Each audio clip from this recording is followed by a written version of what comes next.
Ngayon, ibubunyag ko ang isang nakakakilabot na katotohanan na araw-araw nating ginagawa ng walang kamalay-malay, ngunit 99% sa atin ay walang kaalam-alam. Alam niyo ba, sa mismong sandaling ito, sa loob ng inyong pamilyar na kusina, mayroong isang tahimik na bala na kayang magpataas ng panganib ng stroke sa loob lamang ng isang gabi. Hindi ito sigarilyo at hindi rin ito alak. Ito ay ang mga bagay na inyong pinagkakatiwalaan at ginagamit araw-araw. Ako si Dr. Victor Pascual na may higit sa 30 taong karanasan sa larangan ng pangangalaga sa kalusugan ng mga nakatatanda sa Pilipinas at sa Estados Unidos. Sa aking karera sa medisina, nasaksihan ko ang daan-daang malulungkot na kaso ng stroke. May mga taong natulog lang ng normal, ngunit kinabukasan ay gising na silang manhid ang mga kamay at paa, hirap magsalita, bumagsak mula sa kama, o mas malala, hindi na kailanman nagising. At kapag sinuri ang sanhi, hindi ito ang kanilang inaakala. Isang kutsara lamang, isang maliit na kutsara ng pampalasa, ang naging parang isang time bomb sa loob ng kanilang mga daluyan ng dugo.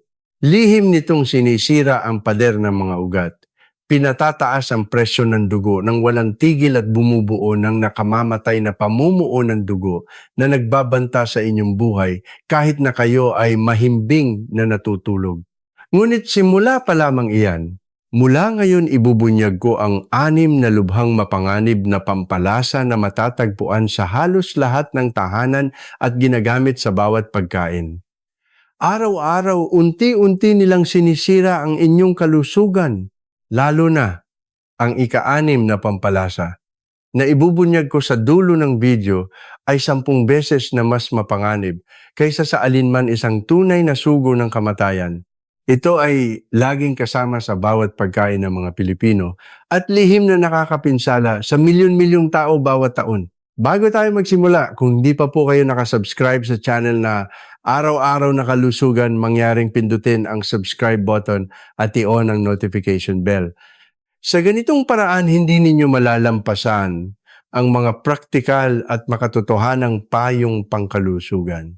Kung sa tingin ninyo ay kailangan ng paksang ito mag-iwan ng 1 sa komento at kung hindi kayo sumasang-ayon mag-iwan ng 0 upang matulungan ninyo akong mapabuti ang susunod na video. Mga kaibigan, ang unang pampalasa na ating tatalakayin at marahil ang pinakakontrobersyal ay ang refined vegetable oil.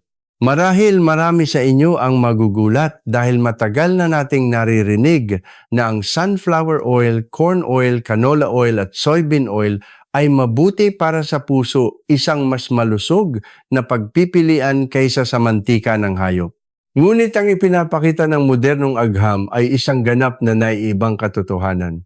Kung mali ang paggamit ng mga langis na ito, ay maaaring maging mas mapanganib kaysa sa asukal. Ang ugat ng problema ay nasa proseso ng industrial na produksyon. Upang makuha ang malinaw at transparent na langis na nakikita natin sa mga estante ng supermarket, dumadaan ito sa mga chemical na solvent, napakataas na temperatura at maraming yugto ng pagpipino. Sa prosesong ito, ang mga orihinal na kapakipakinabang na sangkap ay nawawasak at napapalitan ng maraming mapaminsalang free radicals at oxidized na sangkap. Kapag ginamit ninyo ang mga langis na ito sa pagprito, lalo na sa mataas na temperatura, ang omega-6 fatty acids sa loob nito ay nagbabago at nagiging isang malakas na sanhi ng pamamaga. Isipin ninyo na unti-unting kinakalawang ang loob ng inyong mga daluyan ng dugo. Nagsisimula ito ng manipis, ngunit habang tumatagal, kumakapal ito at dumidikit ng mahigpit sa pader ng ugat na humaharang sa daloy ng dugo. Sa huli, kapag ang isang piraso ng kalawang na ito ay natanggal at bumara sa daloy ng dugo, maaari itong magdulot ng atake sa puso o biglaang stroke. Hindi ito nagkataon lamang. Maraming malalaking pag-aaral, kabilang ang isang nailathala sa British Medical Journal BMJ, ang nagbabala ang madalas na pagkonsumo ng mga refined oil na mayaman sa omega Anim, ay nagpapataas ng malalang pamamaga, nagpapabilis ng arteriosclerosis, at nagpapaikli ng daan patungo sa sakit sa puso. Ang mas nakakatakot ay ang mga langis na ito ay nasa lahat ng dako. Hindi lamang sa ating ginagamit sa pagluluto sa bahay, kundi nasa karamihan din ng mga pritong pagkain na kinakain natin sa labas, mga chichirya, instant noodles, dilata, at napakaraming processed foods. Ibig sabihin, kahit na hindi kayo personal na bumibili ng bote ng langis, araw-araw kayong kumukonsumo ng malaking halaga nito nang hindi namamalayan. Ito ang dahilan kung bakit maraming nutrisyonista ang tumatawag sa refined vegetable oils na nakatagong kaaway sa kusina. Ang langis na ito na ating binabalewala ay nagpapabilis ng pagtanda ng ating mga ugat, nagpapataas ng panganib ng stroke, at maaaring magdulot ng nakamamatay na resulta kahit pagkatapos lamang ng isang gabi ng pagtulog. Ito ang dahilan kung bakit idinidiin ko na dapat kayong maging mas maingat sa mga langis na ito. Ngayon mga kaibigan, dumako na tayo sa ikalawang pampalasa. Sa labas ay matamis, ngunit sa katotohanan ay lubhang mapanganib ang asukal at corn syrup. Marahil hindi ninyo napapansin, ngunit halos lahat ng pagkain ng modernong tao ay mayroong mga sangkap na ito. Isang lata ng soft drink, isang kusara ng sarsa na ipinahid sa inihaw, na karne hanggang sa bote ng pulang banana ketchup sa inyong kusina, lahat ay may asukal. Ang mas mapanganib ay ang karamihan sa mga tao ay hindi man lang alam na ganito karami ang nakatagong asukal na kanilang nakukonsumo dahil ito ay tuso na nakatago sa halos lahat ng processed foods. Ang tunay na problema ay nagsisimula kapag ang asukal at corn syrup ay lumampas sa katanggap-tanggap na antas. Sa sandaling iyon, biglang tumataas ang blood sugar at ang pancreas ay kailangan patuloy na maglabas ng mas maraming insulin upang mapababa ito. Sa simula kaya pa itong tiisin ng katawan, ngunit sa paglipas ng panahon, ang mga selula ay nagiging manhid sa insulin na tinatawag nating insulin resistance. Ito ang pinakamabilis na daan patungo sa type 2 diabetes, isang sakit na nagiging pangkaraniwan sa mga Pilipino, lalo na sa mga edad 70 pataas. Ngunit hindi diyan nagtatapos ang problema. Ang sobrang asukal ay ginagawang taba. Ang taba na ito ay naiipon sa paligid ng atay na nagiging sanhi ng fatty liver, at kasabay nito nabubuo ang matigas na taba sa tiyan na marami ang binabalewala bilang beer belly. Ngunit sa katotohanan, ang visceral fat na ito ang pinakamapanganib na salarin. Pinatataas nito ang pamamaga sa katawan at direktang inaatake ang cardiovascular system. Malinaw na ipinakita ng malalaking pag-aaral na ang labis na pagkonsumo ng high fructose corn syrup ay nagpapataas ng antas ng triglycerides sa dugo. Ito ang direktang sanhi ng arteriosclerosis, isang kondisyon kung saan ang pader ng mga ugat ay natatakpan ng taba, tumitigas at madaling masira. Kapag ang isang ugat ay nabarahan ng namuong dugo, ang panganib ng atake sa puso o stroke ay nagiging napakalinaw, lalo na para sa mga nakatatanda na humina na ang mga ugat sa paglipas ng panahon. Ang pinakaikinababahala ko ay ang lihim na katangian ng asukal at corn syrup. Ang alat ng asin ay madaling mapansin, ngunit ang asukal ay mahusay na nakahalo sa pagkain at unti-unting nasasanay ang ating panlasa, kaya't hindi natin namamalayan na labis na pala ang ating nakokonsumong tamis. Sa ganitong paraan, araw-araw itong naiipon at tahimik na sinisira ang ating mga ugat nang walang anumang babala. Sa madaling salita, ang asukal at corn syrup ay hindi lamang pampatamis na nagpapasarap sa pagkain. Ito ay isang espada na may dalawang talim. Kung hindi makokontrol ng maayos, pinaikli nito ang buhay ng inyong puso at utak at maaaring magdulot ng stroke anumang oras. Ngayon tingnan natin ang ikatlong pampalasa.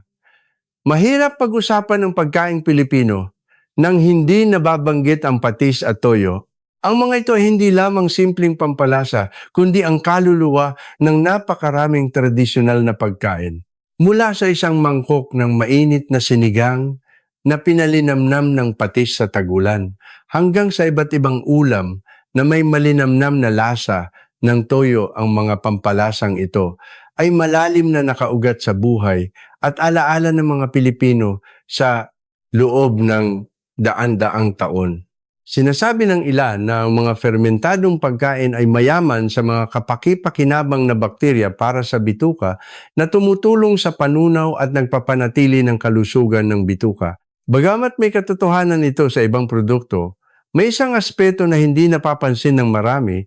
Ang tila hindi nakapipinsalang mga pampalasang ito ay maaaring maging isang espada na may dalawang talim para sa kalusugan ng puso at utak ng mga nakatatanda.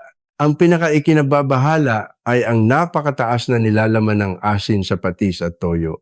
Ayon sa datos mula sa mga pag-aaral sa nutrisyon, ang isang tipikal na ulam na Pilipino na may sabaw at gumagamit ng patis o toyo ay maaaring maglaman na ng higit sa kalahati ng inirerekomendang pang-araw-araw na salt intake ng World Health Organization.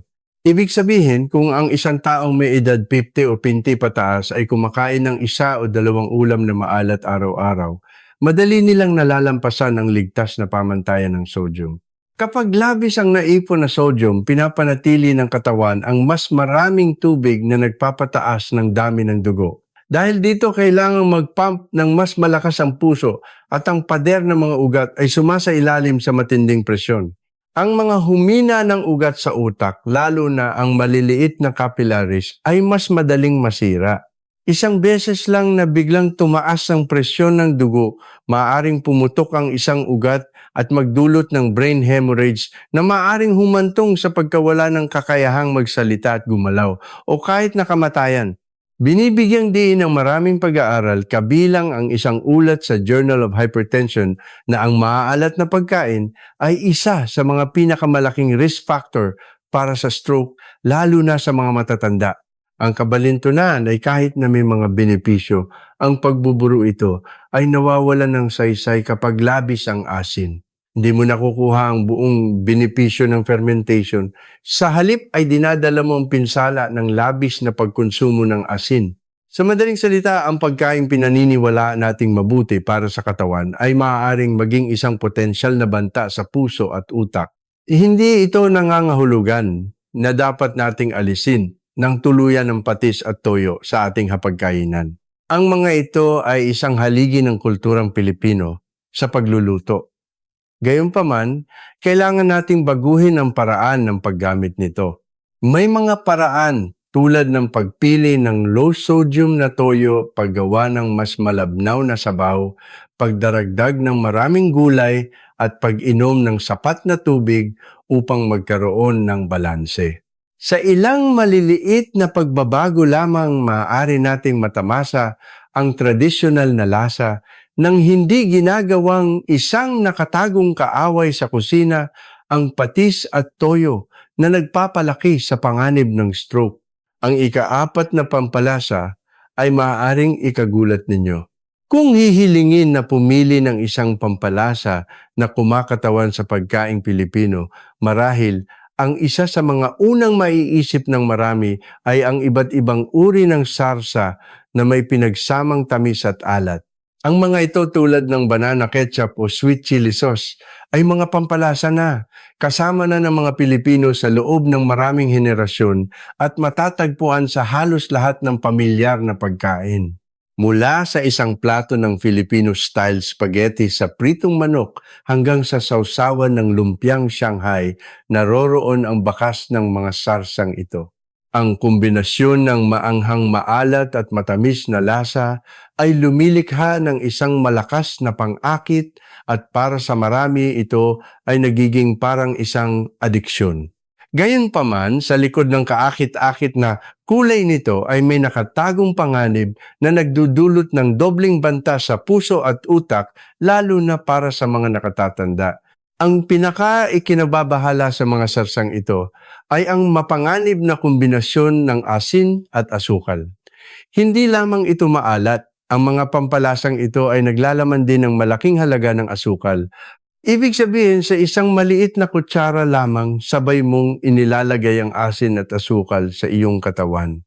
Pinatataas ng asin ang presyo ng dugo na naglalagay ng matinding diin sa pader ng mga ugat, habang ang asukal ay nagdudulot ng biglaang pagbabago sa blood sugar na pinipilit ang pancreas na patuloy na maglabas ng insulin. Kapag pinagsama ang dalawang salik na ito, ang katawan, lalo na ng mga nasa gitnang edad at matatanda, ay nagkakaroon ng dobleng pasanin. Ang puso ay kailangang tumibok ng mas mabilis at mas malakas upang paikutin ang dugo, habang ang pancreas ay pagod sa pagkontrol ng blood sugar araw at gabi. Kinumpirma ng maraming pag-aaral sa medisina ang panganib na ito. Ang madalas na pagkain ng mga pagkaing mataas sa asin at asukal ng sabay-sabay ay nagpapabilis sa pagbuo ng arteriosclerosis. Ang mga plaque ay dumidikit sa mga ugat na parang kalawang, at habang tumatagal, kumakapal ito at madaling pumutok na bumubuo ng mga namuong dugo. Kapag ang namuong dugong ito ay naglakbay at bumara sa daloy ng dugo, maaari itong humantong sa stroke o atake sa puso. Ipinakita rin ng isang ulat sa Clinical Nutrition Journal na ang diet na mataas sa sodium at idinagdag na asukal ay direktang nauugnay sa dami ng namamatay dahil sa sakit sa puso sa mga matatanda. Ang talagang ikinababahala ko ay ang katotohanan ang mga sarsang ito ay halos araw-araw na nasa hapagkainan ng mga Pilipino. Maaari nating subukang bawasan ang pag-inom ng soft drinks o pagkain ng matatamis na merienda. Ngunit hindi natin madalas napapansin na ang isang kutsara ng sarsa sa ating kanin o ulam ang pangunahing salarin sa araw-araw na pag-iipon ng asin at asukal sa ating katawan. Siyempre, hindi ko sinasabing dapat ninyong tuluyang itigil ang paggamit ng mga ito. Ang mga sarsang ito ay hindi lamang pampalasa kundi bahagi na ng kultura at kaluluwa ng pagkaing Pilipino. Ang mahalaga ay ang paraan ng ating paggamit nito. Kailangan nating bawasan ng kaunti. Ang dami sa bawat pagkain, pumili ng mga bersyon na mababa sa asin at asukal at samahan ito ng mga sariwang gulay para sa balanse. Sa pamamagitan lamang ng maliliit na pagbabagong ito, mapapanatili natin ang malalim na lasa ng tradisyon habang pinoprotektahan ang ating sarili mula sa potensyal na panganib na maidudulot ng dobling banta na ito sa ating puso at utak. Mga kaibigan, pagdating sa ikalimang pampalasa, nais kong sabihin, ang isang katotohanan na maaaring ikagulat ng marami ang mga Pilipino ay isa sa mga grupong may pinakamaalat na panlasa sa buong mundo. Asin, toyo at iba't ibang uri ng bagoong, ang mga ito ay halos hindi nawawala sa bawat pagkain. Sa umaga may mainit na sabaw, sa tanghalian may maalat na ulam, at sa gabi may sinigang o adobo. Lahat ay puno ng maalat na lasa. Sanay na tayo sa lasang ito. Kaya't itinuturing natin itong kaluluwa ng pagkain, ngunit sa katotohanan, ang ugaling ito ay parang isang matalim na kutsilyo na araw-araw na lihim na sumisira sa kalusugan ng ating puso at utak. Inirekomenda ng World Health Organization na ang maximum na dami ng asin na dapat ikonsumo ng isang matanda sa isang araw ay 5 gramo lamang o isang maliit na kutsarita. Gayunpaman, ayon sa datos mula sa mga pag-aaral sa nutrisyon, ang average na dami ng asin na kinokonsumo ng mga Pilipino ay doble o kahit triple pa sa ligtas na pamantayang ito. Ibig sabihin, sa isang mangkok ng sabaw, isang serving ng ulam, at isang sausawan lang, nalampasan na natin ang limitasyon na hindi dapat tawiran sa isang araw. Kapag labis ang sodium na pumapasok sa katawan, pinapanatili nito ang mas maraming tubig. Tumaas ang dami ng dugo, mas mabigat ang trabaho ng puso upang maipadala ang dugo sa buong katawan. Ang presyo na ito ay napupunta sa pader ng mga ugat at ang maliliit at marurupok na ugat sa utak ay madaling masira. Ang resulta ay high blood pressure. At tulad ng alam nating lahat, ang high blood pressure ang direkta at pinakamalaking sanhi ng stroke. Sa isang pag-aaral na inilathala sa journal na Stroke, natuklasan na ang pagbabawas lamang ng 2 gramo ng asin sa pang-araw-araw na pagkain ay maaaring magpababa ng panganib ng stroke sa mga nakatatanda ng halos 7 years. Ang bilang na ito ay nagpapakita kung gaano kalaki ang epekto ng maliit na pagbabago sa ating mga gawi sa pagkain. Ang pinakamapanganib sa asin ay hindi ito agad na nalalasahan o naaamoy tulad ng sigarilyo o alak. Ito ay tuso na nakatago. Kahit na hindi ka direktang nagdaragdag ng asin ng sodium na nasa toyo, bagoong iba't ibang sarsa at processed foods ay sapat na upang malampasan ang ligtas na antas. Kaya naman ang pagbabawas ng asin ang pinakamahirap ngunit pinakamahalagang hamon na dapat malampasan ng mga Pilipino upang maprotektahan ang kanilang puso at maiwasan ang stroke. Gayunpaman ang pagbabawas ng asin ay hindi nangangahulugang kailangan nating kumain ng matabang at walang lasa na pagkain. Ang kailangan ay baguhin ang ating mga gawi ng paunti-unti at matalino. Pumili ng low-sodium na toyo banlawan ng bahagya ang bagoong bago kainin at gumamit ng mga natural na pampalasa tulad ng bawang luya at mga herbs upang magbigay lasa at bawasan ang paggamit ng asin. Sa ilang maliliit na pag-aayos na ito, mapapanatili natin ang lasa ng tradisyonal na pagkain habang pinoprotektahan ang ating puso at utak mula sa mapanirang epekto ng tahimik na mamamatay tao ang asin. Mga kaibigan, narito na tayo sa huling pampalasa. Sa listahan ngayon ang bawang. Halos imposibleng isipin ng isang kusinang Pilipino na walang bawang mula sa paggisa sa malinamnam na adobo sa mainit na sinigang at maging sa mga sausawan nandoon ang kakaibang anghang ng bawang. Matagal nang naniniwala ang mga Pilipino na ang bawang ay isang mahiwagang gamot. Pinaniniwalaan itong pumipigil sa sipon, nagpapainit ng katawan, nagpapalakas ng immune system at tumutulong pa sa mahabang buhay. Kinikilala rin ng modernong agham na ang alisin, isang espesyal na sangkap sa bawang, ay may epekto sa pagpapababa ng kolesterol, pagbabawas ng pamamaga, pagpigil sa pagbuo ng namuong dugo at pagprotekta sa puso. Sa madaling salita, kung tama ang pagkonsumo, ang bawang ay isang mahalagang regalo mula sa kalikasan. Ngunit may isang bagay na dapat tandaan. Ang bawang ay parang isang espada na may 2 talim. Kapag labis ang pagkonsumo, lalo na ng mga nakatatanda o mga taong may malalang sakit at umiinom ng gamot, maaari itong magdulot ng mga mapanganib na epekto. Ang problema ay may katangian ng bawang na bahagyang nagpapalabnaw ng dugo. Bagamat kapaki-pakinabang ito sa pagpigil ng pamumuo ng dugo, kung ang isang taong umiinom ng mga gamot tulad ng aspirin o warfarin ay kumonsumo ng labis na bawang, mas magiging mahirap para sa kanilang dugo na mamuo. Bilang resulta, ang panganib ng pagdurugo sa tiyan, bituka o kahit sa utak ay tumataas ng malaki.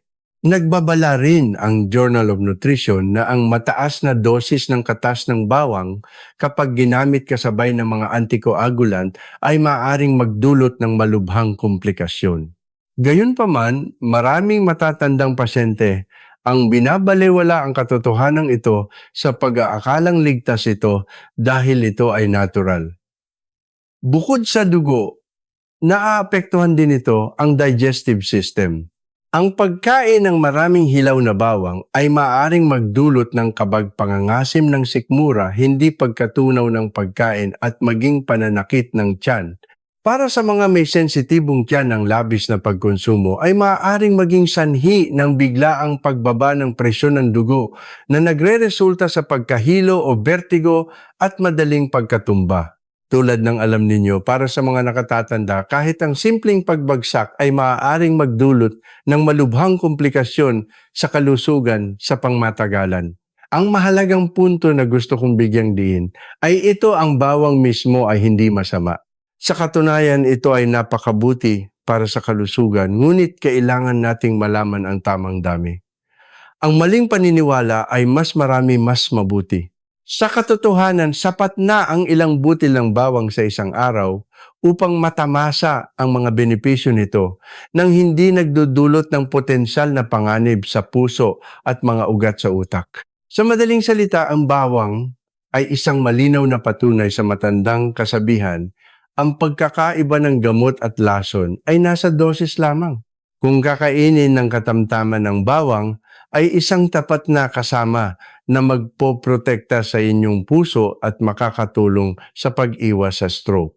Ngunit kung aabusuhin ng bawang, ay maaaring maging isang salarin na lihim na nagpapalaki ng panganib sa loob ng inyong kusina. Upang mas maunawaan ang ating sariling mga problema sa kalusugan, minsan kailangan nating ikumpara ang ating sarili sa ibang mga bansa. Dahil ang mga gawi sa pagkain ay hindi lamang lumilikha ng lasa sa hapagkainan, kundi direktang tumutukoy sa haba at kalidad ng buhay ng bawat isa.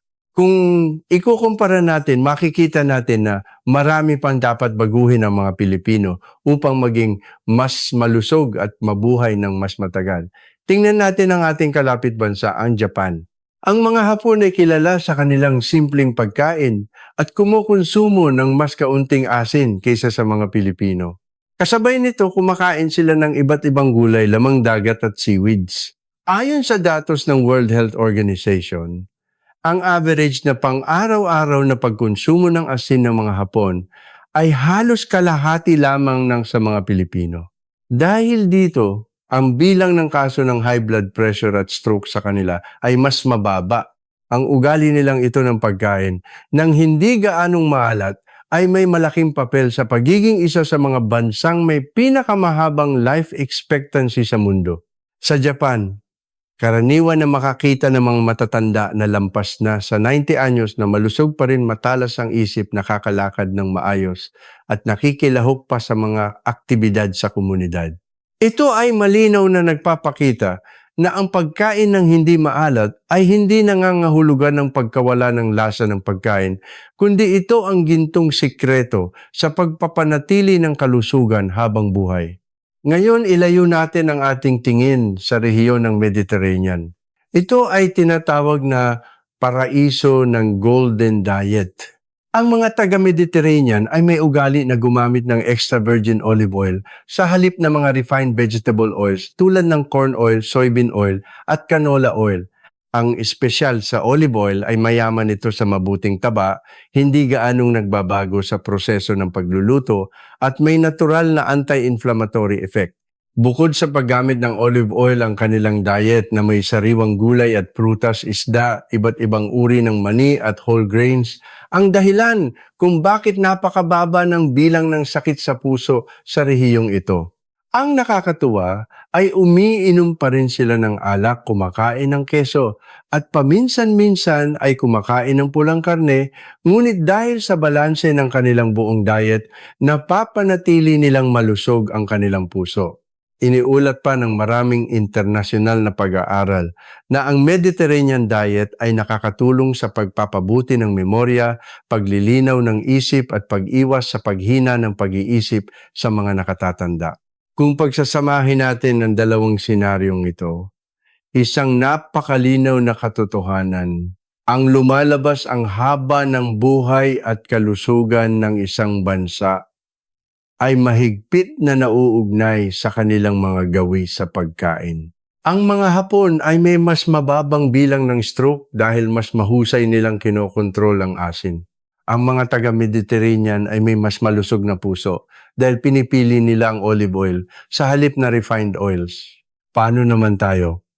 Kung patuloy tayong kakain ng maalat, kumonsumo ng maraming dilata o binurong pagkain at gagamit ng mga pang-industriyang langis sa pagluluto, ang panganib ng stroke, sakit sa puso at iba pang malalang sakit ay laging nariyan. Ngunit ang magandang balita ay maaari tayong matuto mula sa mga mahalagang karanasang ito. Kailangan lang nating baguhin ng paunti-unti ang ating pang-araw-araw na pagkain. Bawasan ng asin, bawasan ng refined oils, at pumili ng mas sariwa at mas malusog na pagkain. Sa gayon tiyak na mapapahaba natin ang ating buhay, mapapanatiling malusog ang ating puso at utak ng mas matagal at gagawing tunay na mapayapa at kasiyasya ang ating pagtanda. Mga kaibigan, may isang katotohanan na gusto kong idiin mula sa simula. Ang stroke ay hindi kailanman nagbibigay ng babala. Maaari itong dumating anumang oras ng biglaan at minsan kahit pagkatapos ng isang mahimbing na pagtulog. Ang isang taong malusog pa na naglalakad sa parke noong umaga ay maaaring magising kinabukasan na may kalahating katawan na paralisado, tabingi ang bibig at hirap nang magsalita. Nagiiwan ng stroke ng malubhang epekto tulad ng paralysis, pagkawala ng memorya at hirap sa pakikipag-usap at pang-araw-araw na gawain. Ngunit ang mabuting balita ay sapat na ang napakasimple at agarang magagawang mga pagbabago sa diet at lifestyle sa bahay upang mabawasan ang panganib na ito. Ayon sa mga malalaking pag-aaral sa buong mundo, ang pagbabago lamang ng ilang gawi ay maaaring magpababa ng panganib ng stroke ng 30% hanggang 46%. Ipinapakita ng bilang na ito na mas mahalaga ang pag-iwas kaysa sa anumang gamot. Mula ngayon, sasabihin ko sa inyo ang mga pinaka-practical na sikreto. Una at pinakamahalaga ay ang regular na pag-check ng inyong presyon ng dugo sa bahay. Higit sa kalahati ng mga kaso ng stroke sa mga nakatatanda ay direktang nauugnay sa high blood pressure. Isipin ninyo ang mga ugat bilang mga tubo ng tubig sa inyong bahay.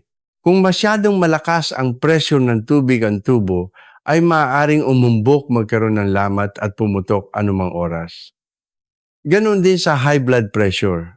Ang mga ugat sa utak ay numinipis at lumalawak dahil sa sobrang presyon at maaring biglang pumutok na nagiging sanhi ng brain hemorrhage. Kaya naman dapat ninyong ugaliin na sukatin ang inyong presyon ng dugo kahit 2 beses sa isang araw, 1 beses pagkatapos gumising sa umaga at 1 beses bago matulog sa gabi.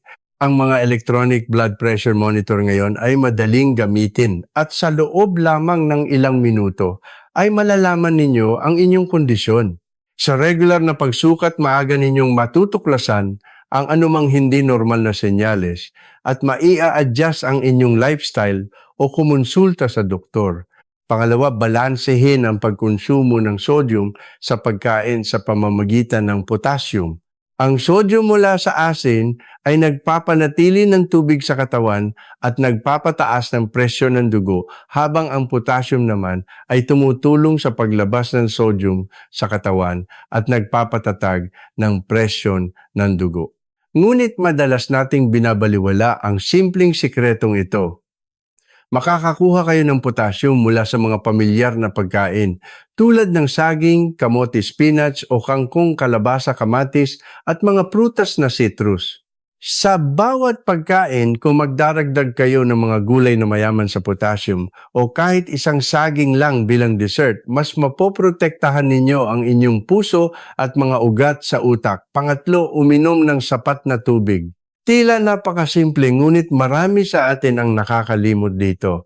Kapag kulang sa tubig ang dugo ay lumalapot, bumabagal ang daloy at mas madaling mamuo. Ito ang direktang sanhi ng pagbabara sa mga ugat na nagdudulot ng stroke. Sa kabilang banda, kapag sapat ang tubig na iniinom, lumalabnaw ang dugo at dumadaloy ng maayos at tinutulungan nito ang mga bato na ilabas ang sodium. Inirekomenda para sa mga nakatatanda na uminom ng 1.5 hanggang 2 litro ng tubig sa isang araw na hinahati-hati. Hindi ito dapat inumin ng sabay-sabay kundi sa maraming pagkakataon. Huwag hintaying makaramdam ng uhaw. Maglagay ng maliit na bote ng tubig sa inyong tabi at ugaliing uminom ng paunti-unti sa buong araw. Panghuli ngunit hindi huli sa kahalagahan ay ang magaan na aktibidad pagkatapos kumain. Ang ugali ng panonood ng TV o paghiga agad pagkatapos kumain ay nagpapataas ng blood sugar ng mabilis at ginagawang mahirap itong kontrolin. Ito ay mapanganib lalo na para sa mga may history ng diabetes o high cholesterol.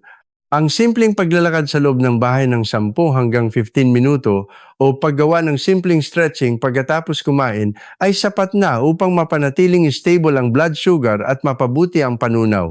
Ito ay isang simpleng ugali na malaki ang maitutulong sa inyong puso at utak. Sa konklusyon, ang pag-iwas sa stroke ay hindi nangangailangan ng komplikado o magastos na pamamaraan. Hindi ninyo kailangan tumakbo ng ilang oras o sumunod sa isang matinding diet.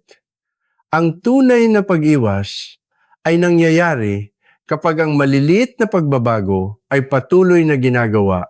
Ang araw-araw na pag-check ng presyon ng dugo, pagkain ng mga pagkaing mayaman sa potassium, pag-inom ng sapat na tubig, at magaan na paggalaw ang 4 na gawi na ito ay madaling gawin ng sinuman. Kung patuloy ninyong gagawin ang mga ito, nang paunti-unti tiyak na mababawasan ang inyong panganib sa stroke. Higit sa lahat, ang inyong pagtanda ay magiging mas malusog at payapa at ang bawat paggising sa umaga ay magiging isang kagalakan, hindi isang pangamba. Mga kaibigan, ngayon ay tinalakay natin ang 6 na pamilyar na pampalasa na maaring magpataas ng panganib ng stroke sa loob lamang ng isang gabi. Tandaan ninyo sana ang mga pampalasa ay ginawa upang magpasarap ng pagkain. Ngunit kung mali ang paggamit, maaari nitong gawing banta sa kalusugan ang inyong hapagkainan. Ang stroke ay hindi nagbibigay ng babala at isang maling gawi sa pagkain na naipon sa loob ng mahabang panahon ay sapat na upang humantong sa isang malungkot na resulta, kaya't pakiusap simulan ang pagbabago ngayon din. Sa pagluluto, gamitin lamang ang kalahati ng dami ng asin at bawasan ng kalahating kutsara ang sarsa sa inyong plato. Sa loob lamang ng 1 linggo, mararamdaman ninyo ang pagbabago sa inyong katawan. Ang inyong presyon ng dugo ay magiging mas stable, mas hihimbing ang inyong tulog at gagaan ang inyong pakiramdam. Yan ang mahalagang gantimpala ng isang matalinong pagpili. Kung naramdaman ninyong nakatulong ang ating tinalakay ngayon, mangyaring pindutin ang subscribe button at iset ang notification upang hindi ninyo malampasan ang mga praktikal at magagawang impormasyong pangkalusugan na ibabahagi ko sa hinaharap. Mag-iwan din ng komento tungkol sa inyong mga saloobin at karanasan. Personal ko itong babasahin at sasagutin. Taos puso akong nagpapasalamat sa inyong lahat na nanatili hanggang sa dulo. Naway lagi kayong malusog at masaya at matamasan ninyo ng matagal ang pinakamagagandang sandali sa buhay kasama ang inyong pamilya at mga mahal sa buhay. Magkita-kita po tayong muli sa susunod na video.